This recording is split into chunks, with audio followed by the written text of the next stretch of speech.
Hello, Mandy Friend here in Rochester, New York. Today I'm talking to those buyers that are coming out of a rental or a lease situation and about the timeline for buying a home.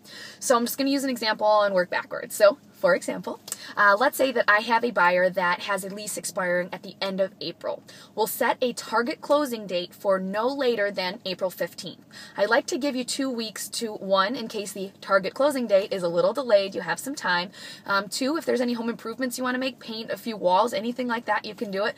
And lastly, it just reduces so much stress for being able to not have to move in one day. So from there, that April 15th, and you can make it a month, you can do whatever you want, but that's just the latest. And then from there, the standard close is about 60 days. So we want to be writing our offer February 15th. So you need to find the house that you want to buy by February 15th. So when do we need to start looking? Talk to your realtor to say, okay, this is my search criteria. Is there a lot of inventory out there? Is it going to be easy to find my house? Sometimes it'll take one turn to go out, or sometimes it'll take 6 months. So talk to them to kind of get a feel for how much time that you really have. In this situation, I would say let's start looking January 1st to get really serious.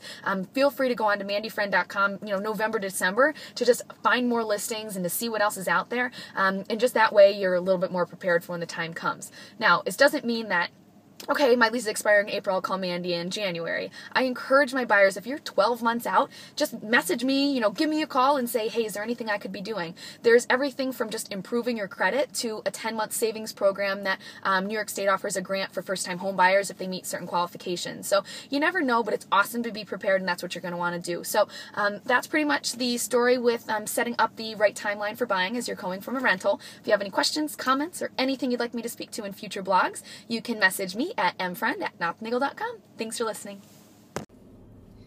Hi everyone, this is Mandy Friend here in Rochester, New York, and if you're from the area, you know that the last little while has been ultra rainy, and a lot of buyers and sellers kind of hesitate showing properties during the rain, but our team loves to do it because there are some great advantages and some things that if it's raining, it's a great opportunity to look for.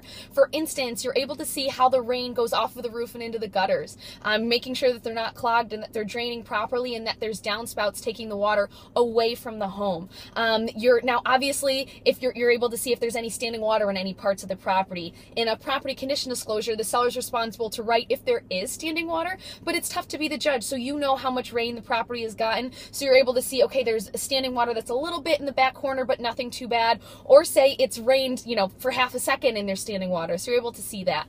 Also, when you get into the house, you can go to the basement and kind of see if there's that musty smell. If it's a floating slab basement, you're able to see if there's a sump pump, how that's working. You're just able to see how the basement is holding up to any water that you have coming in. Now, I will say, if it is an older home, basement water is not something to run away from. Sometimes it's just a normal thing, but of course the inspector is going to be the one to really say, okay, this is why the basement's wet. It's something to be concerned about, or hey, it might just take rerouting some of the downspouts and getting that water away from the house to do the trick. So keep an open mind when you are looking at properties when it's rainy out. Even though you have to wear your rain jacket, it's a great time to really see different features of the property to make sure you know what you're getting into. So that's all I have for you today. If you have any questions, comments, or anything you'd like me to speak to in future blogs, you can message me at mandyfriend@kw.com. Thanks for listening.